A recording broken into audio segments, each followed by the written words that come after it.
Radio. Les débats de l'été, 10h-13h, Maxime Liédo. Bonjour à tous, très heureux de vous retrouver pour 3 heures de débat, 3 heures de conversation ensemble avec des réflexes que vous connaissez maintenant. Composez le 0826 300 300 pour vous inviter autour de la table, participer à la discussion, participer au débat bien sûr.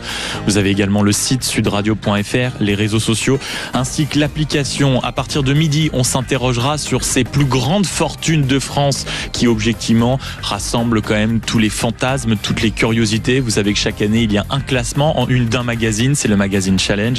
Eh bien ça tombe bien, celui qui est à l'origine de ce classement viendra nous en révéler toutes les coulisses et toutes les dernières actualités, sachant que Bernard Arnault a donné une grande interview aux médias, très populaire, qui a une force de frappe absolument considérable, qui se compte en millions de personnes, légende animée par Guillaume Pley, et il se livre, il explique certaines choses avec un chiffre notamment qui nous fait réaliser à quel point ces groupes sont importants en France. Il a certes, il y a des années reçu de la part de l'État une aide de 70 millions d'euros.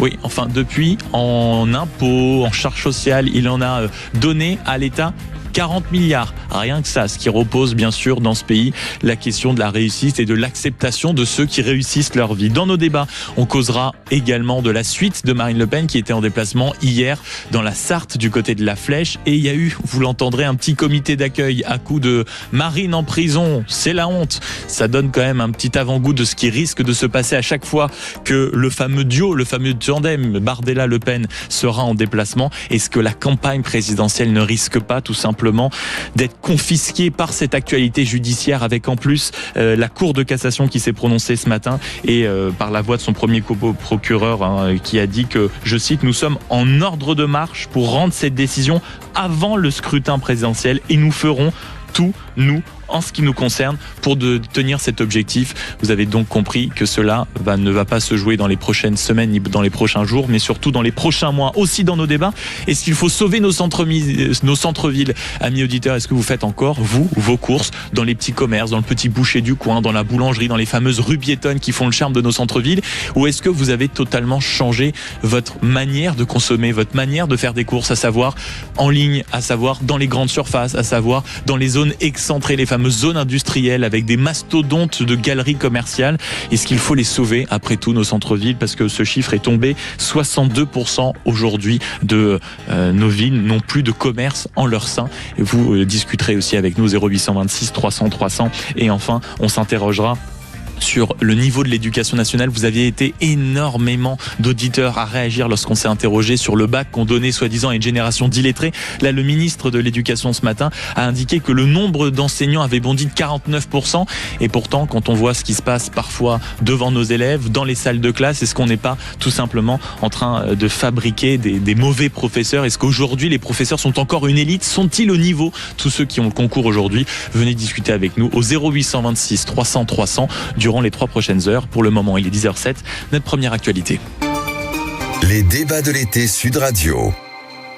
Et cette première actualité concerne justement l'éducation nationale, avec un chiffre qu'a donné le ministre ce matin, Édouard Geffray, qui a indiqué que le nombre d'enseignants admis au concours avait augmenté de 49%.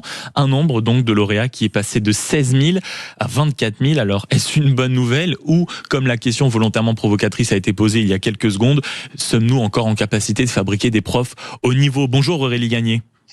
Bonjour. Merci beaucoup d'être avec nous ce matin. Vous êtes la co-secrétaire générale du syndicat FSU-SNU-IPP. On avait envie de vous interroger ce matin parce que le chiffre est tombé il y a quelques heures. La première question, elle est simple. Est-ce que cette hausse de 24 000 enseignants supplémentaires est une bonne nouvelle pour l'éducation nationale ? Alors en soi, c'est une bonne nouvelle puisqu'on sait qu'on manque de professeurs, que chaque année, il manque des professeurs dans les classes, que nous sommes obligés de faire appel à des personnes en contractuel. Donc oui, c'est une bonne nouvelle, on peut pas dire le contraire. On voit aussi que le concours de professeurs des écoles, puisque moi je vais parler pour l'école primaire, enfin maternelle, élémentaire, on voit que ça regagne de l'attractivité. Donc bon, en soi, on peut pas... Enfin, c'est une bonne nouvelle, oui. C'est une bonne nouvelle, mais je sens, pardonnez-moi Aurélie Gagné, dans votre propos quand même, comme un fond de « oui mais ». Oui, mais parce que bon, déjà on fait pas le plein, hein. On fait malgré tout, on fait pas du 100%, c'est-à-dire toutes les places qui étaient à pourvoir au concours ne sont pas prises. Là, on est proche des 95%, donc c'est mieux que l'année dernière. Je crois qu'on était autour de 90. On voit qu'il y a encore des académies où on ne fait pas le plein, comme l'académie de Versailles ou la Guyane. Après, il y a une explication derrière tout ça, hein, derrière ce succès relatif. C'est que on peut passer maintenant le concours soit quand on a un bac plus 5, soit quand on a un bac plus 3. Donc ça veut dire que le nombre d'étudiants, enfin le vivier, hein, le nombre d'étudiants qui potentiellement peut le passer est plus large. Donc il y a une explication. Oui, il y a une explication. Est-ce que pour autant on peut parler quand même quand on voit ces chiffres? Je pense à tous ceux qui nous écoutent. Certains sont peut-être en train de se dire tiens, il y a le métier de professeur, d'enseignant qui est en train de regagner quelques couleurs. Est-ce qu'on peut le dire ça ce matin? On peut dire que le concours redevient attractif. Ça, c'est bien. Après, le métier en lui-même, il n'a pas changé entre l'année dernière et cette année. Donc, tous ces étudiants, tous ces lauréats et lauréates, il va falloir après les garder dans le métier. Parce que très rapidement, tous voient que les conditions de travail sont loin d'être idéales. Les salaires ne sont pas à la hauteur de ce qu'on demande aux professeurs. Donc, très souvent, les jeunes déchantent une fois qu'ils sont dans le métier. Vous dites en effet que le concours, parce qu'il faut rappeler qu'il a été légèrement modifié notamment, et vous l'avez rappelé, est-ce que il n'y a pas aussi un vrai sujet sur aujourd'hui le niveau du concours? Bien sûr, il doit être exigeant. Est-ce qu'il ne l'est par moment pas trop, au point que sur certaines évaluations, que ce soit les oraux ou les écrits, on écarte des profils qui seraient en réalité d'excellents professeurs? Alors ça, moi, j'ai pas de données qui me permettent de porter une remarque ou un jugement là-dessus. Après, moi, ce que je vois, c'est que, nous, ce qu'on voit, c'est que l'accès à bac plus 3, c'est quand même une bonne chose. On voit bien que ça augmente les candidats potentiels. L'enjeu, ça va être après la formation. Quelle formation sera proposée à tous ces jeunes? Il leur faudrait une formation qui corresponde à leur métier, une formation de terrain. Et puis aussi que ce soit pas une formation au rabais, que ce soit une vraie formation universitaire au même titre que d'autres formations. Parce que aujourd'hui, on a quoi? On a trop un risque en France à offrir ce que vous appelez, vous, des formations au rabais? Oui, nous, c'est de ce dont on a peur, que finalement le côté enseignement universitaire, parce que même si on a besoin d'apprendre le terrain, on a quand même à côté, on a besoin d'avoir des enseignements universitaires, en sociologie, en psychologie, en histoire. Donc voilà, il faut vraiment que cette formation soit solide, soit digne d'une formation universitaire. Et là, pour l'instant, on n'a pas encore toutes les garanties. Donc nous, on espère vraiment que cette formation, elle soit suffisamment solide. Voilà, tout à fait. Aurélie Gagné, vous êtes la co-secrétaire générale du syndicat FSU, SNU, IPP. Forcément, je pense à tous ceux qui sont en train de nous écouter, qui ont pu rencontrer dans certaines classes des difficultés, des absences de professeurs, il faut se le dire, assez récurrentes à gérer. Ils sont en train d'entendre il y a plus de professeurs qui ont été recrutés cette année. Ça veut dire que dès la rentrée, dans les prochains mois, c'est fini les professeurs absents? Alors c'est pas tout à fait comme ça que ça se passe, parce qu'en fait les recrutements, alors c'est donc toutes ces personnes qui ont eu le concours, certaines, la plupart, certaines on va dire, vont aller à 100% en formation. L'année prochaine. Donc, ce sont pas des professeurs. D'autres vont aller, selon leur profil, vont aller à 50% en classe. 50% en classe, 50% en formation. Et ces personnes-là, elles ont déjà été comptées dans le plan, je dirais, pour l'année qui vient. C'est-à-dire donc, en fait, les tous les profs devant les classes. Déjà en compte ça. Voilà. Donc, il faut pas non plus crier de joie. D'accord, donc là aussi, point de vigilance aussi sur à la fois la qualité de la formation et sur ceux qui deviendraient potentiellement donc les remplaçants. On parle aussi, et je pense que c'est intéressant parce que vous disiez tout à l'heure, Aurélie Gagné, qu'il existe toujours des problèmes dans le corps enseignant. Est-ce que la rémunération, vous l'avez seulement esquissé tout à l'heure, proposée pendant cette formation, ça va de 1400 je crois jusqu'à 1800 € net. Est-ce que selon vous, ça reste un motif suffisant pour attirer et pour faire rester, puisque vous l'évoquez, ces nouveaux professeurs? Alors c'est pas un motif suffisant. Par contre, je pense que ça a pesé dans la balance des jeunes qui se sont lancés dans ce concours, et c'est bien normal parce que on sait qu'il y a une précarité étudiante, on sait aussi qu'il y a une insécurité sur l'avenir. Donc je dirais que la personne qui s'engage dans ce parcours-là, elle a quand même la certitude d'avoir une rémunération, de continuer ses études tout en étant rémunérée. Donc ça a pesé. Je pense pas que c'est la seule motivation, mais ça a pesé et c'est bien normal. Et aujourd'hui, si jamais il y en a qui nous écoutent, qui hésitent à devenir prof, vous, Aurélie Gagné, qu'est-ce que vous leur dites à tous ces jeunes qui réfléchissent, qui ont toujours entendu la réputation d'un concours qui était extrêmement sélectif, extrêmement difficile, extrêmement pénible, pour ne pas parfois dire injuste, et que c'était un métier qui, ces dernières années, s'est quand même largement dégradé. Vous leur dites quoi ce matin? Venez, on fait encore des choses essentielles, c'est un métier important. Alors oui, venez, c'est un métier important, c'est un métier où il y a un lien très fort avec le public. Le public, ce sont les jeunes, ce sont les familles, parce que on parle beaucoup de climat scolaire tendu avec les familles. Effectivement, c'est en hausse, mais la majorité des cas, ça se passe bien et c'est très enrichissant humainement parlant. Ça reste un beau métier où on fait des projets pédagogiques, où il y a plein de choses très belles qui s'y passent et qui sont sans doute pas assez mises en valeur. Donc, si c'est un métier qui attire les jeunes, il faut y aller. Et malgré tout ce qu'on entend parfois sur, vous parlez des jeunes, sur le dialogue qui peut être difficile entre des élèves et des professeurs, vous dites il reste encore énormément de choses à faire avec eux, notamment les projets pédagogiques ou de voir, j'imagine, des retournements de situation, des réussites. Oui, tout à fait. Oui, il y a un lien très fort. Et d'ailleurs, c'est quelque chose, c'est un élément primordial quand on interroge nos collègues, les enseignants.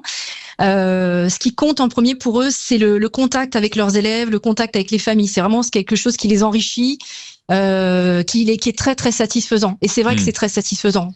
Bon, en tout cas, espérons que vous avez peut-être réussi à plaider en faveur de certaines vocations hésitantes ce matin au micro de Sud Radio. Merci beaucoup Aurélie Gagné d'avoir été avec nous, co-secrétaire générale du syndicat FSU SNU IPP, sur ce chiffre qu'a annoncé le ministre de l'Éducation nationale ce matin, Édouard Geffray, une admission au concours de professeurs qui a augmenté de 49%. Ils étaient 16 000, ils sont désormais 24 000. Vous avez eu quelques éléments de réponse, amis auditeurs, mais nous, dans nos débats, on s'interrogera, nos professeurs sont-ils encore au niveau? Vous avez peut-être des fils, des petits-fils, vous avez eu écho de certains cours, de la correction de certaines copies. On est loin de l'élite, comme pendant un temps les professeurs d'ailleurs aujourd'hui. Sont-ils encore une élite dans la société? Vous participerez à la discussion et au débat au 0826 300 300 à partir de 10h30. Pour le moment, on reste encore un peu ensemble et on va s'intéresser à l'autre fait d'actualité qui est un match ce soir, France-Maroc. Alors certes, les amoureux du foot se réjouissent de cette rencontre et les plus pragmatiques sont déjà en train de s'organiser pour savoir, notamment dans des villes tendues, si ça ne va pas être le gros bordel, peu importe la victoire. On sera avec les policiers qui sont sur le terrain dans un instant. À tout de suite sur Sud Radio. Sud Radio. Auditeurs de Sud Radio, nous sommes ensemble jusqu'à 13h. Vous en avez l'habitude, entre 10h et 10h30, on prend le temps de revenir sur l'actualité, à commencer ce matin par, certes, les chiffres des professeurs en augmentation, en admission au concours, on vient de l'évoquer, mais il y a aussi un match ce soir, France-Maroc. Pour beaucoup, c'est une confrontation sportive spectaculaire qui va être intéressante, bien sûr, à suivre sur la pelouse d'un terrain, sauf qu'il y a aussi les conséquences d'un tel match qui vont souvent se répercuter dans la rue avec un risque d'affrontement élevé avec les forces de l'ordre. Bonjour Benjamin Camboulive. Bonjour. Merci beaucoup d'être avec nous ce matin. Vous êtes le porte-parole d'Alternative Police. Est-ce que vous nous le confirmez ce matin? Oui, ce soir va être forcément un point de vigilance, pour ne pas dire d'ores et déjà un point de tension pour les forces de l'ordre? C'est-à-dire qu'on commence à avoir malheureusement véritablement une tradition de violence liée au foot en France, avec le même schéma qu'on redoute, qu'on appréhende et puis qu'on a géré à chaque fois, c'est-à-dire des délinquants opportunistes qui vont prendre le foot comme prétexte et qui vont venir pour casser, pour piller, pour harceler les forces de l'ordre. Ils servent du foot de ça, pourquoi? Parce qu'ils savent que c'est fédérateur, que c'est un événement qui va créer en fait les conditions qui sont propices à ça. C'est-à-dire que ça va créer un rapport de force qui leur est favorable. Il y aura trop d'émeutiers pour pas assez de policiers, quoi. Donc là, spécifiquement pour France-Maroc, c'est vrai que ce qu'on a, c'est une note du renseignement territorial qui alerte sur des risques de troubles à l'ordre public importants, donc notamment en cas de victoire du Maroc. Notamment en cas de victoire du Maroc, mais excusez-moi d'être cynique, il y a aussi, on a l'impression à chaque fois d'avoir notamment ce débat au moment de la finale de la Champions League, par exemple, on l'a vu avec le PSG, peu importe que ce soit la défaite ou la victoire, on a toujours l'impression en fait d'assister, pardonnez-moi l'expression, mais à un gros bordel à la fin du match dans tous les cas. Alors moi, ce que je vous parle, c'est la note en effet du renseignement territorial qui alerte sur ce risque précis. encore plus fort s'il y a une victoire du Maroc. Néanmoins, là où vous avez raison, c'est que dans la mesure où le foot, c'est un prétexte, on est bien d'accord que s'ils gagnent ou s'ils perdent, le risque de violence, il demeure. Je veux dire, là, ils vont éventuellement tout casser parce qu'ils ont perdu. Et d'ailleurs, vous constaterez que ce sont potentiellement exactement les mêmes qui vont tout casser parce qu'ils seront contents quand la France aura gagné le match d'après.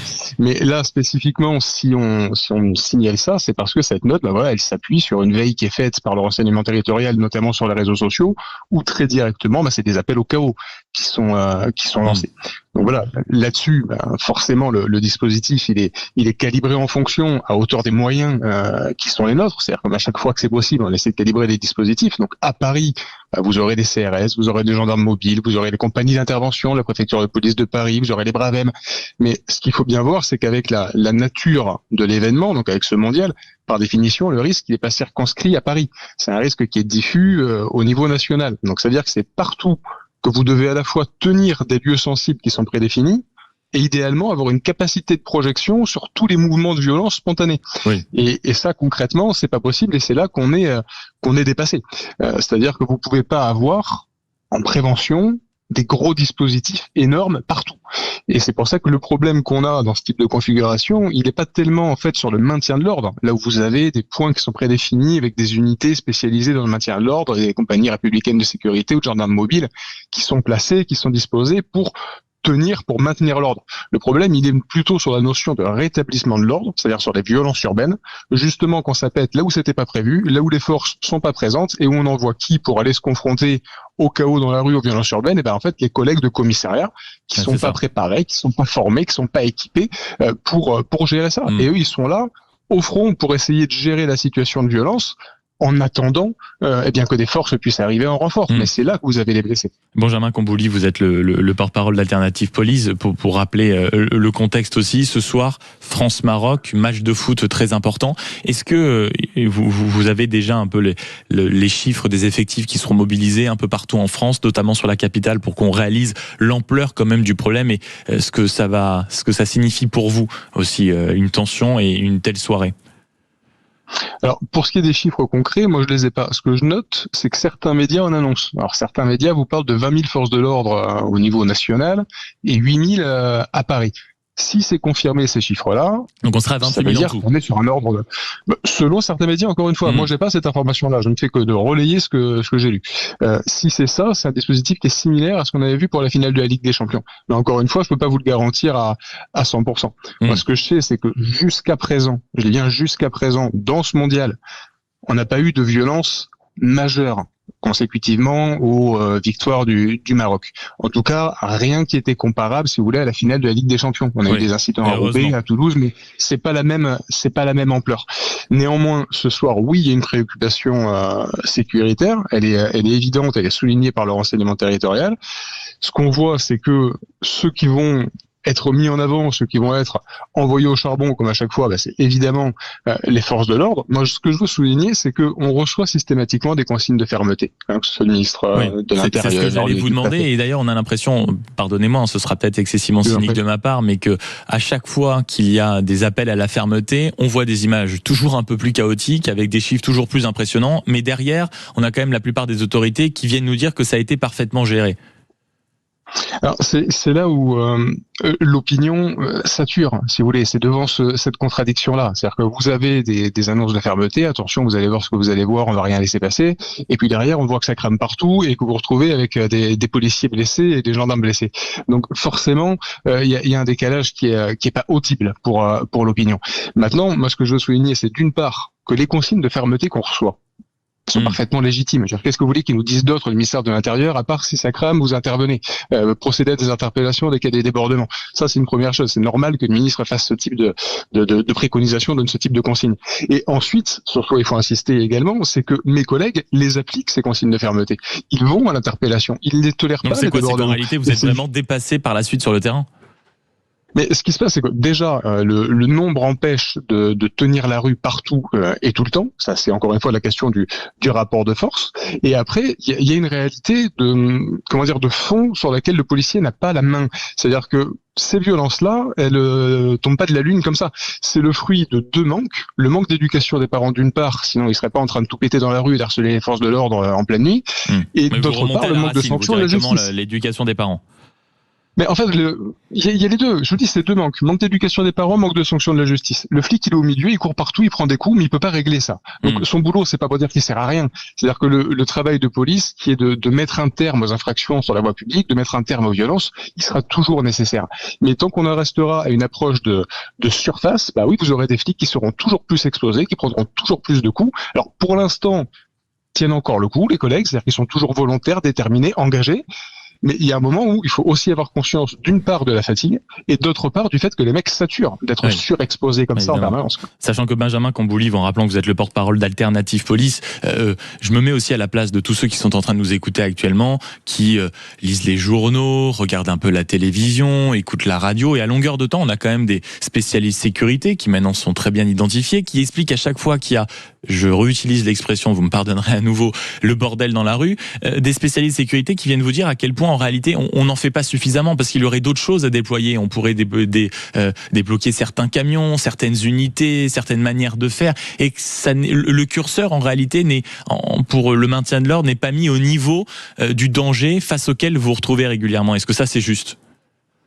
Mais bien sûr que c'est juste. De toute façon, ce qui freine l'action de police, c'est le manque de ressources humaines, que ce soit sur la voie publique, en investigation, c'est le manque de moyens humains, notamment. Après, quand vous dites qu'on pourrait et qu'on devrait rapprocher plus de forces de sécurité, notamment des unités spécialisées, c'est vrai. Bien sûr que plus on est nombreux, plus ça apaise la situation. Meilleur le dispositif est si les forces sont nombreuses. C'est ce qu'on appelle la note de gueule, quoi. Si quand ils arrivent, ils voient qu'il y a vraiment des flics partout, bah du coup ça n'a pas lieu les violences. Note de gueule que je ne connaissais pas. C'est ça, c'est-à-dire quand vous arrivez, s'il y a des flics partout, bah vous avez moins envie de faire le couillon. Voilà, c'est aussi basique que ça. Oui.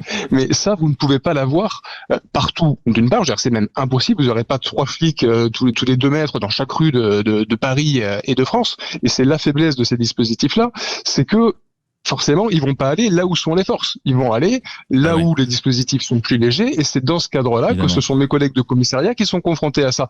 Et c'est pour ça que je vous parle à la fois du préventif et du répressif, c'est-à-dire l'éducation des parents et les sanctions de la justice, parce que sur l'axe pur du travail de terrain, on n'a pas la main, on ne peut pas amener la solution par ça. On règle pas, si vous voulez, des problèmes de société, des problèmes d'éducation, des problèmes de justice uniquement avec plus de CRS dans la rue. Merci beaucoup, en tout cas Benjamin Camboulive, d'avoir été avec nous, porte-parole d'Alternative Police. Bon courage donc pour ce soir, à vous et à vos hommes mobilisés massivement sur le terrain. Vous avez bien fait de préciser que tous les chiffres n'étaient pas certains, mais ça donne quand même une ampleur et une petite idée. Près de 28 000 forces de l'ordre partout en France qui seraient mobilisées, juste quand même, rappelons-le, pour un match de foot. Merci beaucoup d'avoir été avec nous, et on en fera forcément, on en tirera les leçons demain matin dans cette même émission. Il est 10h27 sur Sud Radio. Dans un instant, les débatteurs rentrent en studio. On va bien sûr revenir sur le premier déplacement de Marine Le Pen avec certains comités déjà qui s'étaient rassemblés pour lui demander la prison, lui demander de se retirer, regretter son choix. Est-ce qu'il n'y a pas un risque que toute la campagne présidentielle soit tout simplement kidnappée par cette actualité judiciaire avec les incertitudes et les conséquences que cela pourrait avoir? On va s'interroger également sur le niveau des professeurs. Le ministre de l'Éducation ce matin s'est réjoui que le nombre d'admissions au concours est augmenté. Est-ce que pour autant les professeurs sont encore au niveau aujourd'hui? Vous êtes parents, vous êtes grands-parents, vous avez des fils, des filles, des petits-fils, des petits-filles. Vous avez déjà eu écho de ce qui se passait dans la classe, et non, ça c'est sûr, on peut pas l'affirmer.